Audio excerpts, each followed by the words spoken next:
Hello दोस्तों, आज देखो हम आपको क्लास 11 चैप्टर फर्स्ट रसायन की मूल अवधारणाएं एलएस कोचिंग क्लासेस 2.0 की तरफ बताते हैं। आपको ध्यान रखना, यहाँ पे आपको बढ़िया से वीडियो मिलेंगी देखने के लिए।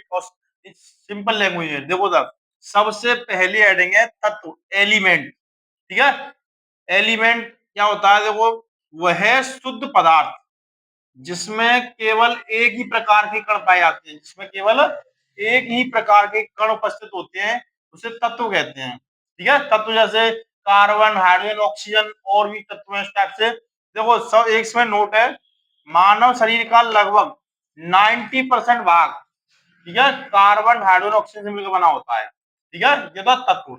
अब देखो सेकंड हेडिंग, यौगिक, कंपाउंड। कंपाउंड क्या होता है? यौगिक के वे शुद्ध पदार्थ, यौगिक वे शुद्ध पदार्थ हैं जो दो या दो से अधिक तत्वों या परमाणु से मिलकर बने होते हैं। किससे बने होते हैं? तत्वों या परमाणुओं से मिलकर बने होते हैं, जैसे H2O, SO2 इत्यादि और भी इस टाइप से। ठीक, अब देखो नेक्स्ट है मिश्रण, मिक्सचर। ये क्या होता है? दो या दो से अधिक पदार्थों का वह भाग जो किसी भी अनुपात में मिलाने पर एक नया पदार्थ प्राप्त होता है, उसे मिश्रण कहते हैं।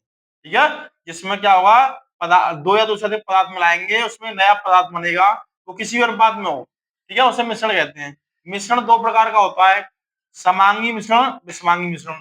जिसमें हमने कहा था दो या दो से अधिक पदार्थ, जिसमें दोनों पदार्थ समान मात्रा में होंगे, दोनों पदार्थ समान मात्रा में होंगे तो उसे कहते हैं समांगी। और इसमें दोनों पदार्थ अलग अलग, मतलब असमान असमान मात्रा में होंगे तो उसे कहेंगे हम विषमांगी, विषमांगी मिश्रण। ठीक है, इसी टाइप से देखो, देखो उधर अब हेडेंगे परमाणु, एटम, जिसे बोलते हैं एटम। तत्व का वह छोटे से छोटा, तत्व का वह छोटे छोटा अविभाज्य कण जो स्वतंत्र अवस्था में रह सकता है। ठीक है, जो स्वतंत्र अवस्था में रह सकता है उसे क्या कहते हैं हम? अवस्था में नहीं रह सकता, स्वतंत्र अवस्था में नहीं रह सकता उसे क्या कहते हैं? परमाणु कहते हैं। दूसरे ने अणु, तत्व या यौगिक का वह छोटे से छोटा कण जो स्वतंत्र अवस्था में रह सकता है, उसे कहते हैं अणु कहते हैं, उसे कहते हैं हम अणु। ठीक है, और परमाणु क्या हुआ? तो स्वतंत्र अवस्था में रह भी सकता है और नहीं भी रह सकता, इसमें संभावना होती है तो रहने की, रहने की। नेक्स्ट चलेगा हमें डाल्टन का परमाणु मॉडल। क्या है? डाल्टन का परमाणु मॉडल। ये 1880 में, सन 1880 में डाल्टन नाम वैज्ञानिक ने दिया। यह मॉडल निम्न प्रकार है, देखो कैसे। परमाणु तत्व का वह सूक्ष्म कण है, परमाणु तत्व का वह सूक्ष्म कण है जिसे विभाजित नहीं किया जा सकता। ठीक है, सेकंड पॉइंट देखो, पदार्थ या तत्व अनेक सूक्ष्म अविभाज्य कणों से मिलकर बना होता है, जिन्हें क्या कहते हैं हम? परमाणु कहते हैं। ठीक, नेक्स्ट चलेंगे। तीसरा पॉइंट देखो, परमाणु अविनाशी है। ठीक है, अविनाशी मतलब है जिसे ना तो बनाया जा सकता है ना ही नष्ट किया जा सकता है। ठीक, हाँ देखो उधर मोल अवधारणा, नेक्स्ट चलेंगे मोल अवधारणा। ये मूल अवधारणा क्या होती है? चैप्टर का नाम भी मूल अवधारणा। देखो, किसी पदार्थ की वह मात्रा जिसमें पदार्थ के 6.022 इंटू 10⁻23 मूल कण उपस्थित हो, जिसमें कितने मूल कण उपस्थित हो उसे कहते हैं एक मोल की अवधारणा। एक मोल बराबर ये होता है, याद रखना, एक मोल की वैल्यू याद रखना, ये एक मोल की वैल्यू है। इस पे क्वेश्चन पूछा जाता है, देखो हीलियम के 52 मोल के में परमाणु संख्या क्या होगी? किसी पूछे परमाणु संख्या पूछ रहा है तो इसमें क्या करेंगे? 52 पूछ रहा है तो इसमें 52 इंटू मोल, एक मोल की वैल्यू कितनी है? ये एक मोल की वैल्यू हमारी, इसका इंटू कर देंगे 6.022 इंटू 10⁻23। ठीक, इसमें इंटू कर देंगे, जो आंसर आएगा उसका आंसर हो जाएगा।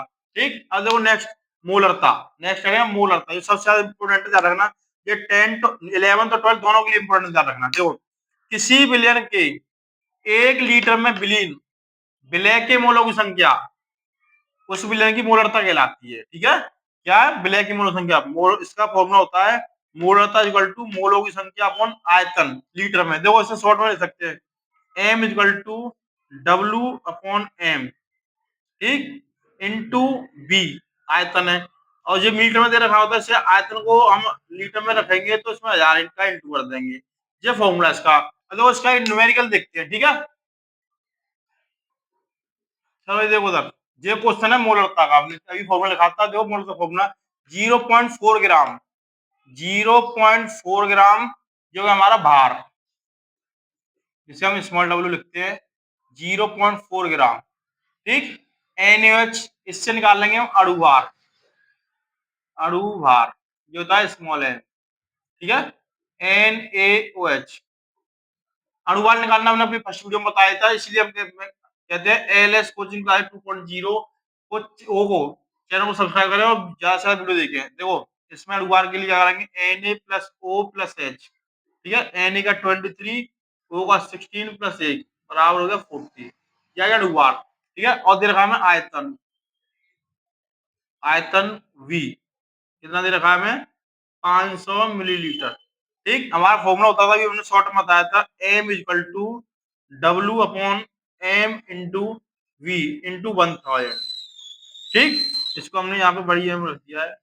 W कितना, भार कितना, देखो 0.4 ग्राम इंटू 1000 अपॉन M अणुभार कितना है हमारा 40 गुणा 500, ठीक। सबसे पहले पॉइंट को उठाएंगे, देखो पॉइंट के बाद कितनी संख्या है, एक जीरो कटेगी यहाँ पे, 3 जीरो से 3 जीरो कट गई, ठीक। 4 से 40 काट दिया 10 बार, ठीक। अब ये हमारा हो जाए 1/50, इसका डिवाइड दे दो 0.02 मोल, ठीक है। इसी टाइप से क्वेश्चन करेंगे, ठीक। देखो इधर, अब नेक्स्ट करेंगे नॉर्मल था, नॉर्मलिटी, इसे इंग्लिश में नॉर्मलिटी, मूलतः होता है मोलरिटी। किसी विलयन के 1 लीटर में विलीन विलय के ग्राम तुल्यांकों की संख्या, ध्यान रखना, मोलरता होती है मोलों की संख्या, नॉर्मलता होती है ग्राम तुल्यांकों की संख्या, ग्राम तुल्यांकों की संख्या उस विलयन की नॉर्मलता कहलाती है, ठीक है। नॉर्मलता को कैपिटल एन से प्लस करते हैं, ठीक है। इसका फॉर्मूला होता है हमारा N equal to W upon E, E यहाँ पर तुल्यांकी भार है, तुल्यांकों की संख्या, तुल्यांकी भार, ठीक।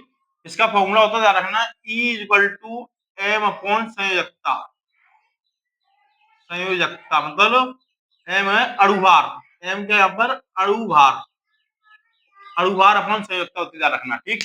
अब देखो इसके ऊपर एक क्वेश्चन आता है, 0.5 ग्राम CaCO3 विलयन जिसका आयतन 500 मिलीलीटर है, तो उसमें नॉर्मल याद कीजिए। तो देखो सबसे पहले क्या दे रखा है, W, W दे रखा है 0.5 ग्राम भार, ठीक है। M अणुभार हम निकाल ही लेंगे इससे, CaCO3, ठीक है। अणुभार निकालना हमने बताया था, एक और बताया था, Ca का होता है 40, ठीक है, C का 12, O का होता है हमारा 16, तो इससे अणुभार निकाल लेंगे। CaCO3 सबसे पहले Ca plus C plus O3, इनको अलग अलग करते तत्वों को, देखो Ca का 40 प्लस O का 12 प्लस 3 इंटू 16, ठीक। 40 प्लस 12 प्लस 16 48, जो हो गया तुम्हारा 100, ठीक। अब इससे ई निकाल लेंगे अणुभार बराबर M अपॉन 2, ठीक है। संयुक्त की कैल्शियम कितनी है, 2 है, तो इससे क्या निकाल लेंगे, तुल्यांकी भार 2 बराबर 50, ये आ गया हमारा तुल्यांकी भार। आयतन दे रखा है, आयतन जो दुनिया फॉर्मूला रख दो इधर, N equal to W into 1000 upon upon E into V, देखो W कितना है हमारा 0.5 इंटू 1000 अपॉन E कितना आया था हमारा 50 इंटू वो कितना दे रखा है 500, 500, ठीक। 2 जीरो से 2 जीरो कटेगी, एक जीरो से 1 जीरो कटेगी, पॉइंट हटाया, एक जीरो कटी यहाँ पे, ठीक। अब देखो क्या बचा, 5 से 5 कटेगा, और ये भाग कितना है 0.5 ग्राम इंटू 1000 अपॉन ई तुल्यांक भाग कितना आया था हमारा, देखो 50, ठीक, इंटू आयतन कितना 500, ठीक है। पॉइंट हटाया, एक जीरो डाली, 3 जीरो से 3 जीरो कटी हमारी, ठीक है। 5 से पता कटे 10 बार, तो ये हो गया हमारा 1/50 मतलब 50, इसका डिवाइड दोगे तो जाएगा 0.02, नॉर्मल था N, नॉर्मलिटी हो गई, ठीक। हाँ देखो नेक्स्ट है मोल प्रवाह, मोल फ्रैक्शन, ठीक। विलयन के किसी घटक के, विलयन के किसी घटक के मोलों की संख्या और उस विलयन में उपस्थित उसके सभी घटकों के मोलों की संख्या के अनुपात को क्या कहते हैं, मोल प्रवाह कहते हैं। इसे कैपिटल एक्स से प्रदर्शित करते हैं, कैपिटल एक्स इक्वल टू होता है small N upon small N plus capital N, जिसका फॉर्मूला होता है, ध्यान रखना, यहाँ पर स्मॉल एन होती है विलय के मोलों की संख्या, ब्लैक के मोलों की संख्या। ठीक, कैपिटल में होती है ब्लैक की मोलों की संख्या, ब्लैक के मोलों की संख्या। ठीक,